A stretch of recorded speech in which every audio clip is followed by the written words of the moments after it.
வணக்கம் நண்பர்களே, நீங்கள் பார்த்துக் கொண்டிருப்பது ஃபோர் சைட் சேனல். இந்த வீடியோவில் விருந்து போன்ற சுப நிகழ்ச்சிகளில் இனிப்பு ஏன் முதலில் பரிமாறப்படுகிறது என்றும் எதற்காக இனிப்பை முதலில் சாப்பிட வேண்டும் என்பதையும் தெளிவாக காணலாம். தொடர்ந்து இந்த வீடியோவை ஸ்கிப் பண்ணாம முழுமையா பாருங்க. இதுவரைக்கும் நமது ஃபோர் சைட் சேனலை சப்ஸ்கிரைப் செய்யவில்லை என்றால் உடனடியாக சப்ஸ்கிரைப் செய்து கொள்ளுங்கள். அருகே இருக்கும் பெல் ஐகானையும் கிளிக் செய்தால் நமது பயனுள்ள வீடியோக்கள் தொடர்ந்து உங்களை வந்து சேரும். நமது உடலானது இரத்தம், தசை, கொழுப்பு, எலும்பு, நரம்பு, உமிழ்நீர், மூளை ஆகிய 7 தாது பொருட்களினால் ஆனது. இவற்றுள் மூளை சரியாக இயங்க வேண்டுமானால் மற்ற 6 தாது பொருட்களும் தகுந்த அளவில் உடலில் இருக்க வேண்டும். இந்த 6 தாது பொருட்களும் உடலில் வளர்ப்பது அறுசுவைகளே ஆகும். இந்த அறுசுவை உணவுகளை அவற்றுக்கான அடிப்படையிலேயே நாம் சாப்பிட வேண்டும். அறுசுவை உணவுகளில் ஒவ்வொரு சுவைக்கும் தனித்தனி தன்மையும் நன்மையும் இருக்கின்றது. அதன் தன்மைகளை அறிந்து கொண்டாலே நம்முடைய உணவை நாமே முறைப்படுத்தி சாப்பிட்டு விடலாம். துவர்ப்புச் சுவை இரத்தம் பெருக செய்கிறது. இனிப்புச் சுவை தசையை வளர்க்கிறது. புளிப்பு கொழுப்பை உற்பத்தி செய்கிறது. காரம் எலும்பை வளர்த்து உறுதியாக்குகிறது. கசப்பு நரம்பை பலப்படுத்துகிறது. உவர்ப்பு உமிழ்நீரை சுரக்கச் செய்கிறது.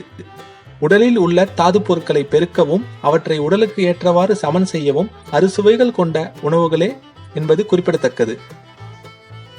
எந்த ஒரு சுப நிகழ்ச்சியாக இருந்தாலும் சரி, நல்ல செய்தியை யாராவது தெரிவித்தாலும் சரி, முதலில் இனிப்பு கொடுப்பது ஒரு வழக்கமாக உள்ளது. இனிப்பு கொடுத்தால் வாழ்க்கையே இனிமையாக இருக்கும் என்ற நம்பிக்கையின் காரணமாக அவ்வாறு இனிப்பு கொடுக்கப்படுகிறது. அதன் காரணமாகவே குழந்தை பிறக்கும் போது அதற்கு முதலாக இனிப்பு சுவை கொண்ட தேன் அல்லது சர்க்கரையை தண்ணீரில் கரைத்து வாயில் தொட்டு வைக்கின்றனர். இனிப்பு என்பது ஒரு விதமான சந்தோஷத்தை அனைவருக்கும் கொடுப்பதை பரிபூர்ணமாக உணரலாம். விஞ்ஞான ரீதியாக இனிப்புச் சுவை இரைப்பையையும் மண்ணீரலையும் அதற்குரிய வேலையை செய்ய தூண்டுகிறது.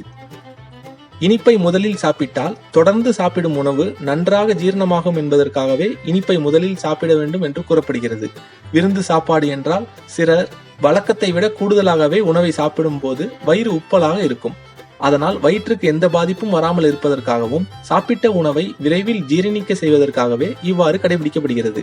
அளவுக்கு மீறினால் அமிர்தமும் நஞ்சு என்பது போல இனிப்பையும் அளவாகவே எடுத்துக்கொள்ள வேண்டும்.